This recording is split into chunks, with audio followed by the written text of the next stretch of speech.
A brand new video. So today we are going to be talking about the Godzilla X Kong, the new Empire Bandai figure. I got this guy at the Woodlands Mall for about like 35 bucks.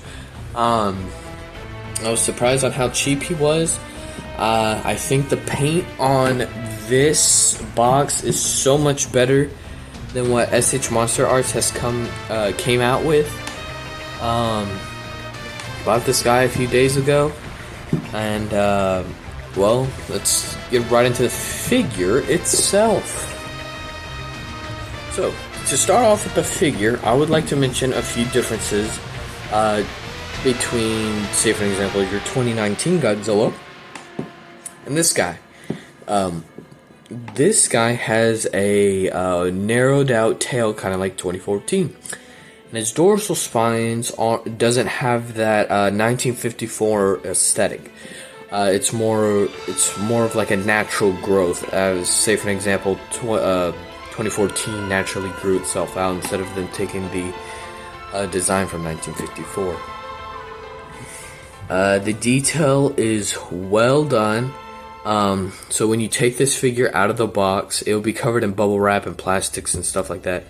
And the tail itself here will come disassembled, and you can just fit it right in. No glue is necessary. You just stick it right in, and there you go. It's pretty solid. It's not loose. I like the teeth. They do not look like giant blobs stick together, or they do not look like my SH Monster Arts Legendary Godzilla, where the mouth is all blue, like he just took a big bite out of some toothpaste. The scales are really beautiful, and it has subtle brown highlights, kind of like my Godzilla -1 figure. And he's not the only thing I bought at the mall. Now this was the only guy I found, Funko Godzilla I found at the mall. It's the Godzilla 1985 Funko Pop. It's supposedly a 70-year anniversary figure or whatever. This guy is pretty cool. I think he's very nice. I like the glimmer black paint that they have. The teeth look nice. The fangs look very pointy. The teeth in the back look well done, well painted, well sculpted. The only problem I have is that the top of his head here looks like the back of my tennis shoe, and I don't know. That's the only design flaw I would say I don't like. But other than that, this guy's pretty good. Now, I know for packaging reasons they don't do this, but for me, I would make the tail of my Funko Pops a little longer. He does have a few mishaps per se, like over here by the back of the foot, he has like a gap in there, but it doesn't bother me. It's not like, I don't know, it's not horrific. Here's the bottom of the figure, top, the side. This guy came about the average price of a normal Funko Pop, like $12, but after taxes, $14, we can think.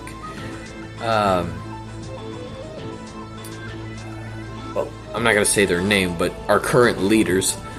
So, for the high prices, but this. I can show one more thing. It's very small. It's very minute. I found this at Target. Now, just to let you guys know, little side rant. For me, where I live, it's very difficult to find other Godzilla stuff aside from the stuff from what Playmates has came out with. So, if you do not find any of these guys in y'all's area, don't be discouraged, because you're not the only ones who deal with rare Godzilla figures. So when I saw these guys, I had to pick them up. I think Second Charles is still selling some Godzilla figures. I know they have a giant Godzilla -1 plush, so you could get your girlfriend, or I guess you get your girlfriend that if she's into Godzilla too. Now, a small thing I found at Target was the 2009 GTR. What's the actual name of this thing? It is the 2009 Nissan GTR. This is the box for it. It has Godzilla 2000, one of my favorite designs. Pretty nice. If you want to pause that and read it, go ahead. Same over here, where you can get it on the website. Pretty cool design. Here's the bottom, and here's the front again. For me, this is a really cool design. If I had this car, this is what I would have to have paint on it. What I really want, or not necessarily.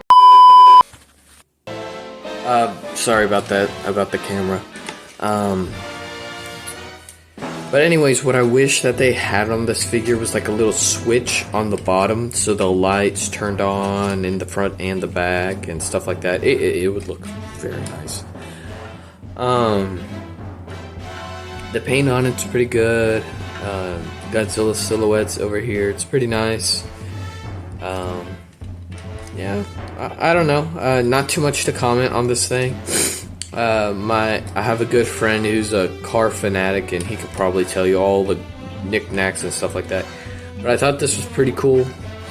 I guess it was like, I don't remember the price of this, and editor me won't even remember either. So if you can find the same design, go pick it up if you wish to. I'm not, and when I just to let you guys know, when I say the names of these companies or whatever, I'm not sponsored at all. I'm just letting you guys know where I found them and stuff like that.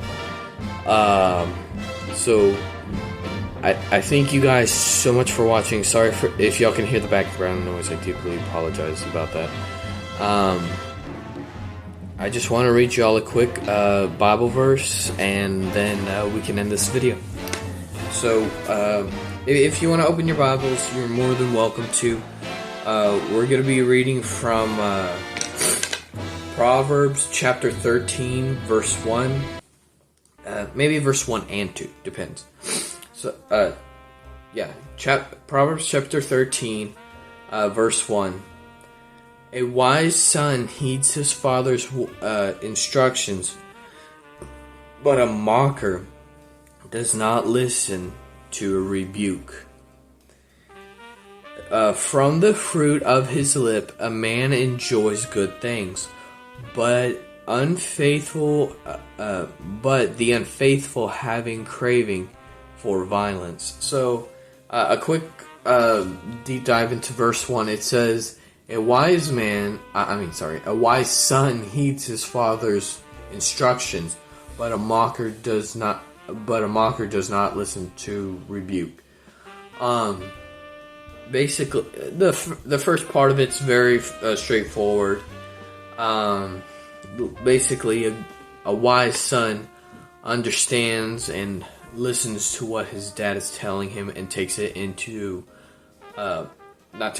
but applies it to his life. And the second part says, but a mocker does not listen to rebuke. Basically, somebody who's arrogant and basically full of themselves, prideful necessarily, is not going to listen to a rebuke. He's not going to care what you have to say because he thinks, oh, I know everything. And that's basically, to sum it up, verse 1. But let me know if you enjoy me reading Bible verses. If you got a Bible verse that you would like me to read on the channel, be more than happy to.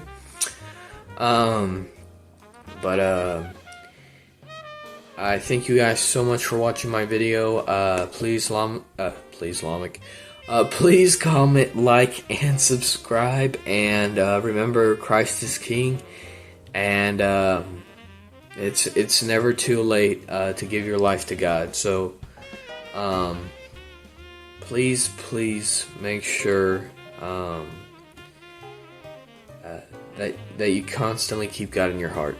And well, I got nothing else to add. Bye.